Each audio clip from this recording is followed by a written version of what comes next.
Sa araw na ito mga syug ay magtitiis ganda na naman nga ang Disney Princess. Pakita ko nga sa inyo kung paano nga ba yung treatment na BB Glow. Titigan nyo na nga ngayon yung itsura nga ng skin ko. Dahil mamaya kahit di na tayo maglagay ng blush on, pakak na pakak. Parang akong ibang ginawa kung hindi magpunas-punas nga ng tissue sa mukha ko dahil ang init nga. Ito nga ngayon located sa may Barangay Palmayo, yung Embelisa Aesthetic. Ay, kung alam nyo ako mga syog, alam nyo lagi talaga ako dito nagpapaganda.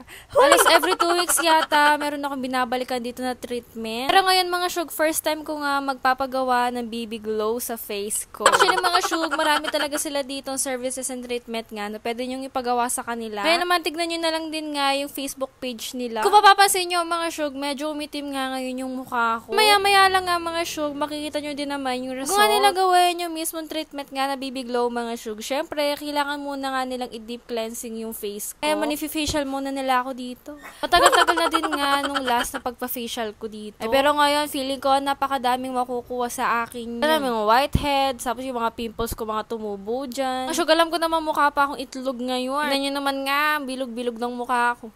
Napaka-relaxing nga kapag ganito yung ginagawa or minamassage nga sa face ko. Yung tipo para after mo mga syug, mararamdaman mo talaga na alis yung mga taba mo dyan. Ay, kumbaga, napaka-chill lang. Tapos mga syug, ginalis din naman yung nilagay sa akin. Nyo, dito talaga ako na-amaze dito sa mahiwagang sponge na to. Kung sa mahiwagang salamin ng bini. Charis! Alam nyo, sa mga point na to mga syug, hindi ko na talaga alam kung ano nga ba yung ginagawa nila sa akin. Kasi talaga nakapikitan natutulog na lang ako. Kasi yun, si mga syug, meron lang sila dito pinapahid na cream nga sa face ko. Tapos after nun, nakpan lang din naman yung mata ko. Dito na talaga ako tuluyang natulog sa mundong ito. Charis. Yun, nakakaantok talaga mga syug kapag kaganito. Lalo na meron din nga silang background music dito na nakakaantok talaga ng bongga.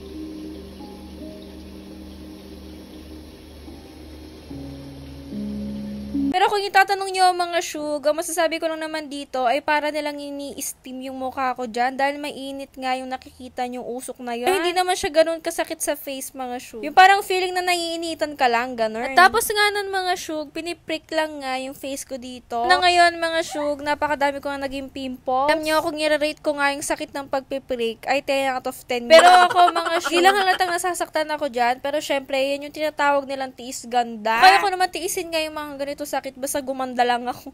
After nga na facial mga syug, ito na nga ngayon yung BB Glow. Sa mga hindi nga nakakaalam, ganito nga yung BB Glow. Kumbaga, after nga nito session mo na to, walk up like this ka, ang ganda-ganda mo, ganun. Pero gaya nga nasabi ko mga syug, ito nga yung first time na magpapag-BB Glow ako. Kaya naman sabay-sabay nating tignan ng resulta nito. Ay, kung hindi describe ko nga sa inyo kung ano nga ba yung nararamdaman ko habang ginaganito ako. Alam mo yung feeling na tinatatuan ka sa mukha mga syug. Ganun yung feeling, pero hindi naman siya ganun gaano kasakit. Nararamdaman mo talaga na parang may mga needle nga na tumutusok sa face mo. Pero sa may bandang pisngi nga, dahil meron tayong mga taba-taba dyan, hindi ko nga gaano ramdam yung sakit. Hindi naman talaga yung sakit na maiiyak ka, gano'n. Yung rate ko nga dito sa sakit niya ay 5 out of 10, gano'n. Pero dito mga syug, excited na nga ako ngayon sa magiging result nga sa face ko. Lalo na ako, alam nyo naman, lagi ako nagme-makeup. Tapos ito nga yung pinakagusto ko dahil blush on girly nga ako. Kasama din pala to sa BB Glow mga syug, yung parang BB blush nga nila. Kasi daw maalis ako mga syug, hindi talaga mawawala yung pagbablush on ko. Feel ko talaga maganda ako kapag meron akong blush on sa mukha. Pero mga syug, ito na nga ngayon yung lagay nga ng face ko. So far naman, nakikita ko na din nga yung blush on ko dito. Mga syug, yung nagustuhan ko din nga dito, kung ano nga ba yung kulay ng blush na pinaglalagay ko sa mukha ko everyday. Ganun nga yung color niya. Pero mga syug, tinakpan nga ulit itong eyes ko. Uy, eyes! Pero dito mga syug, hindi ko nga alam ano yung mga nangyayari sa buhay-buhay ko. Charis! Kasi naman, dahil nga first time ko nga magpa-BB Glow. Syempre, first time ko din nga muna try itong mga ganito. Mga syug, ito na nga ngayon yung result niya. Mo naman nga yung blush on ko dito. Pero syempre, ngayon mga syug, hindi mo na nga siya pwede basain ng 24 hours. Kumbaga, yung result talaga niya, kinakabukasan mo makikita ng bongga-bongga. Kasi nga, mababanlawan mo.